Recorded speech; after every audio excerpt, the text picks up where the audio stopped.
കൊല്ലത്തെ കിടപ്പറ ദൃശ്യങ്ങൾ ചിത്രീകരിച്ച് ഭർത്താവ് വിറ്റെന്ന യുവതിയുടെ പരാതിയിൽ പോലീസിനെതിരെ കുടുംബം. 4 വയസ്സുകാരിയുടെ മുന്നിൽ ലൈംഗിക വൈകൃതം കാണിച്ചിട്ടും പോക്സോ കേസ് ചുമത്തുന്നില്ലെന്ന ആരോപണം. ഇക്കാര്യം ചൂണ്ടിക്കാട്ടി ഹൈക്കോടതിയെ സമീപിക്കാനാണ് കുടുംബത്തിന്റെ തീരുമാനം. അതേസമയം കുട്ടിക്ക് കൌൺസിലിംഗ് നൽകിയ ശേഷം മൊഴിയെടുക്കാനാണ് അന്വേഷണ സംഘത്തിന്റെ നീക്കം. എല്ലാ എവിഡൻസും ഞാൻ കാണിച്ചു കൊടുത്തത്. ഞാൻ അവനായിട്ട് എടുത്തു വെച്ചതാണ് ഇതെല്ലാം. അപ്പം കുഞ്ഞിനെ ഓർത്തിട്ടാണ് ഞാൻ ഇത്രയും നാള്, കാരണം കുഞ്ഞിന്റെ അപ്പൻ ഇങ്ങനൊരു വൃത്തിട്ടവനാന്ന് അറിയരുത്. അപ്പം വീണ്ടും വീണ്ടും അത് കാണിച്ചുകൊണ്ടിരിക്കുവാണ്. അവന് അവന്റെ ഫ്രസ്ട്രേഷൻ തീർക്കാൻ പറ്റുന്നില്ല. കുഞ്ഞുള്ളതൊന്നും അവനൊരു ഇതല്ല.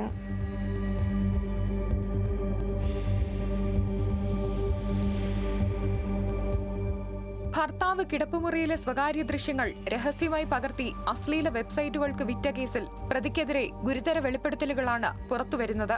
മറ്റാളുകളുമായി കിടക്ക പങ്കിടാൻ പ്രതി തന്നെ നിരന്തരം നിർബന്ധിച്ചിരുന്നതായി യുവതി പറയുന്നു. പങ്കാളികളെ പങ്കുവയ്ക്കുന്ന വലിയൊരു ശൃംഖലയുമായി പ്രതിക്ക് ബന്ധമുണ്ടെന്നും പരാതിക്കാരി വ്യക്തമാക്കി. ഇതിനെല്ലാം പുറമെ 4 വയസ്സ് മാത്രം പ്രായമുള്ള മകളുടെ മുന്നിൽ വെച്ചും പ്രതി നഗ്നതാ പ്രദർശനം ഉൾപ്പെടെയുള്ള ലൈംഗിക വൈകൃതങ്ങൾ കാണിച്ചിരുന്നതായും യുവതി വെളിപ്പെടുത്തി. ഇവൻ എന്തിനാണ് ഇങ്ങനെ വീഡിയോ എടുത്ത് ആർക്കെങ്കിലും സെൻഡ് ചെയ്ത് കൊടുക്കാനാണോന്ന് അറിയില്ല. സെൻഡ് ചെയ്ത് കൊടുക്കാനല്ലെങ്കിൽ പിന്നെ എന്തിനാ ഇങ്ങനെ വീഡിയോസ് എടുക്കുന്നത്?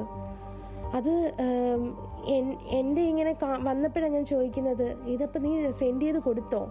അല്ല, നീ എന്തിനാ ഈ വീഡിയോ എടുക്കുന്നത്? കാരണം എടുക്കാൻ സമ്മതിച്ചില്ലെങ്കിൽ അവൻ വീട്ടിൽ ഉപദ്രവമാണ്. കസേര എടുത്തെറിയും, ഓരോ പ്രശ്നങ്ങൾ അവൻ തന്നെ ഉണ്ടാക്കും. ഈ കുഞ്ഞിനെ മുമ്പ് ഇത് കാണിച്ചത് ഞാൻ എല്ലാം കാണിച്ചതാണ് പോലീസിന്, എവിഡൻസ് ഇങ്ങനെ ചെയ്തു. പിന്നെ എന്തുകൊണ്ടാണെന്ന് എനിക്കറിയില്ല. യുവതിയും കുടുംബവും നൽകിയ പരാതിയിലും തെളിവുകളിലും ഇത്രയും ഗുരുതരമായ കുറ്റകൃത്യങ്ങൾ വ്യക്തമായിട്ടും 4 വയസ്സുകാരിയുടെ മുന്നിൽ വെച്ചുണ്ടായ അതിക്രമത്തിന്മേൽ പോക്സോ വകുപ്പുകൾ ചുമത്താൻ പോലീസ് തയ്യാറായിട്ടില്ല. തെളിവ് സഹിതം വീഡിയോ ദൃശ്യങ്ങൾ പോലീസിന് കാണിച്ചു നൽകിയിട്ടും നടപടി വൈകുന്നതിലാണ് കുടുംബം ഇപ്പോൾ രംഗത്തെത്തിയിരിക്കുന്നത്. പോലീസിന്റെ ഭാഗത്തുനിന്നുള്ള അലംഭാവത്തിനെതിരെ ശക്തമായ നിയമ പോരാട്ടത്തിനൊരുങ്ങുകയാണ് കുടുംബം. ഇതിന്റെ ഭാഗമായി ഹൈക്കോടതിയിൽ ഹർജി ഫയൽ ചെയ്യുന്നതിനായി അഭിഭാഷകനെ ചുമതലപ്പെടുത്തി കഴിഞ്ഞു.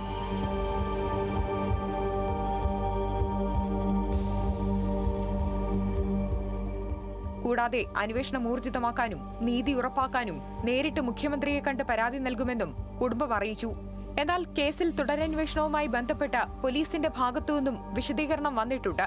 നിലവിൽ കടുത്ത മാനസിക സമ്മർദ്ദം നേരിടുന്ന 4 വയസ്സുകാരിയായ കുട്ടിക്ക് ആദ്യം കൌൺസിലിംഗ് നൽകാനാണ് അന്വേഷണ സംഘത്തിന്റെ തീരുമാനം. കൌൺസിലിംഗിന് ശേഷം വീണ്ടും കുട്ടിയുടെ മൊഴി രേഖപ്പെടുത്തും. അതിനുശേഷമാകും പോക്സോ വകുപ്പുകൾ ഉൾപ്പെടുത്തുന്നതിൽ അന്തിമ തീരുമാനമെടുക്കുക എന്ന് പോലീസ് വ്യക്തമാക്കി. ന്യൂസ് മലയാളം, കൊല്ലം.